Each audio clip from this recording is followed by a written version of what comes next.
Hello dear students, let us start with radioactivity. The process by which an unstable nucleus becomes stable or less stable by the emission of radiations like alpha beta particles or gamma rays is known as radioactivity. Thus, the radioactivity is spontaneous emission of some particles or radiations. Radioactivity was accidentally discovered by the French physicist Henri Becquerel in 1896 when he found that the photographic plate covered with a black paper was affected when placed near uranium. Radioactivity occurs in the nucleus, so it is a nuclear phenomenon. There are three types of radiations by a radioactive substance as under. In this diagram, a radioactive substance, radium sample, is placed inside a lead bowl and an electric field is applied. Then the particles which are deflected towards the negative plate are called alpha particles. The particles which are deflected towards the positive plate of electric field are called beta particles, and the particles which are not deflected in electric field are called gamma rays. So there are three types of radiations. First is alpha particle, which is doubly ionized helium nucleus and is deflected towards the negative plate of electric field. Second is beta particle, which is fast moving electron and is deflected towards the positive plate of electric field. And third one is gamma rays, which are electromagnetic waves. Gamma rays are electromagnetic waves and are not deflected in electric and magnetic field. Let us compare the properties of alpha beta particles and gamma rays. First one, nature. Alpha particles are doubly charged helium nucleus. Beta particles are fast moving electrons, and gamma rays are high energy electromagnetic radiations. Mass. Alpha particle has mass of 4 AMU, that is 6.67 into 10 to minus 27 kg. Beta particles have mass equal to that of electron, equal to 9.1 into 10 to minus 31 kg, and rest mass of gamma ray particle is 0. Charge. Alpha particle has charge plus 2e, beta particle has charge equal to that of electron, equal to minus 1.6 into 10 to minus 19 coulomb, and gamma ray photon is chargeless. Fourth, deflection in electric and magnetic fields. Alpha particles are deflected towards negative plate of electric field and S pole of magnetic field. Beta particles are deflected towards the positive plate of electric field and north pole of magnetic field. Gamma rays are not deflected in electric and magnetic fields. Speed. Alpha particles move with a high velocity, which is nearly 10 to power 7 meter per second. Beta particles move with velocity 10 to power 8 meter per second, whereas gamma rays move with velocity of light in vacuum equal to 3 into 10 to power 8 meter per second. Next, ionization power. Ionization power of gamma rays is minimum. Ionization power beta particles is 100 times that of gamma, and ionization power of alpha particles is 10 to power 4 times that of gamma. Next, penetration power. Penetration power of alpha particles is minimum. Penetration power of beta particles is around 100 times that of alpha particles, and penetration power of gamma rays is maximum, which may be up to 10 to power 4 times that of alpha particles and can penetrate 30 cm steel wall. Next, effect on photographic plate. Alpha particles have a strong effect on photographic plate, beta particles have less effect, and the gamma rays have least effect on photographic plates. Next, we take laws of radioactive decay or disintegration given by Rutherford and Soddy after extensive study on various radioactive substances. First, radioactivity is a spontaneous phenomena which is independent of external conditions like pressure and temperature. Second, first part, when a radioactive nucleus decays an alpha particle, then the mass number and atomic number of the resulting nucleus decreased by 4 and 2 respectively. Thus, when a nucleus having atomic number Z and mass number A emits an alpha particle, then the resulting nucleus has atomic number Z minus 2 and mass number A minus 4 plus 2He4 plus Q, where Q is the energy released.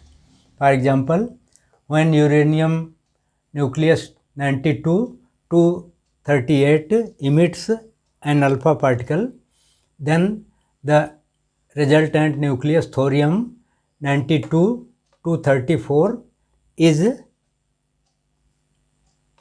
produced plus release of energy Q. Second, when a nucleus decays a beta particle, the mass number remains same, but the atomic number is increased by 1. Thus, when nucleus ZXA emits a beta particle, then the resulting nucleus becomes Z plus 1 YA plus electron or beta particle minus 1 E0 plus energy released Q. For example, when isotope of carbon 614 emits a beta particle, then the isotope of nitrogen 7N14 is produced plus with the release of energy Q.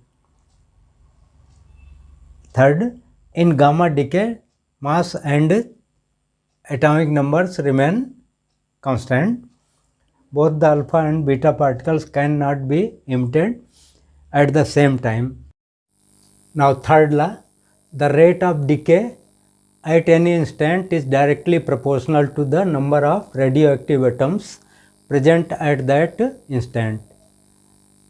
Thus, dN upon dt is directly proportional to N, where N is the number of radioactive atoms present at any instant t, which gives dN upon dt is equal to proportionality constant lambda into N with minus sign. Here lambda is known as decay constant, and the negative sign indicates that the rate of decay decreases when the time increases. Equation 1 can also be written as dN upon N is equal to minus lambda into dt. Equation 2. Integral of equation 2 gives integral of dN upon N from N0 to N is equal to minus lambda integral dt from 0 to t, where at t is equal to 0, number of atoms is N0, and after time t, number of atoms remained is N. So, we get 1 upon N dN integral gives log N from limit N naught to N is equal to minus lambda into its integral is t. which gives log upper limit minus log lower limit, log n minus log n naught, which gives log n upon n naught is equal to minus lambda t, from which we get n upon n naught is equal to e to power minus lambda t, or it can be written as n is equal to n naught e to power minus lambda t. Equation 3, which gives the relation between initial number of radioactive atoms n naught and the number of radioactive atoms remained after time t. Next we take the half-life, which is denoted by T half. Time taken to decay half of the present amount of a radioactive substance is known as the half-life of that substance. The decay equation is given by the relation n is equal to n naught e to power minus lambda into t, where n naught is the initial number of atoms and n is the number of atoms remained after time t. Thus, by the definition of half-life period, if this time t becomes equal to t half, then this n will become half of the initial amount n naught by 2. So, equation 1 can now be written as n naught by 2 is equal to n naught into e to power minus lambda into t half. Here t is replaced by t half and n is replaced by n naught by 2. n naught cancels out and we get 1 upon 2 is equal to e to power minus lambda into t half, 1 upon e to power lambda into t half, which gives e to power lambda t half is equal to 2.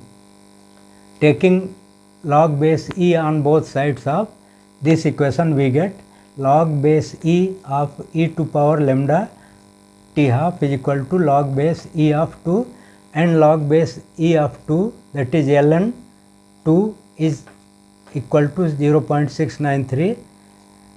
So, we get lambda into t half is equal to 0.693. So, log base e of e to power lambda t half gives lambda into t half into log base e of e, which gives 1, which finally gives t half is equal to 0.693 upon lambda. Next we take the significance of half-life. First, half-life gives the idea of relative stability of the substance. A substance with large half-life is more stable than a substance which has a smaller half-life. Second, if n naught is the initial number of radioactive atoms, then from the definition of half-life period, number of atoms remained after one half-life will be n naught by 2, which can be written as half to power 1 into n naught. Similarly, number of atoms remained after 2 half-lives will be half of this amount, which gives 1 by 2 into n naught by 2, which is equal to half to power 2 into n naught. Similarly, number of atoms remained after 3 half-lives will be half of this amount, which gives 1 by 2 to power 3 into n naught, and number of atoms remained after small n half-lives will be equal to half to power n into n naught, which may be written as number of atoms remained n. Thus, we get another relation between n and n naught as n is equal to n naught half to power small n, where small n is the number of half-lives, which is the ratio of total time upon half-life time.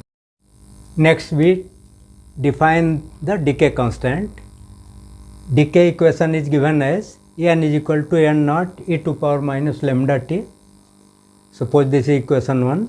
Putting small t is equal to 1 upon lambda in equation 1, we get n is equal to n naught e to power minus lambda into 1 upon lambda, which gives n naught into e to power minus 1, which can be written as n naught upon e, and the value of exponential function small e is equal to 2.718. Therefore,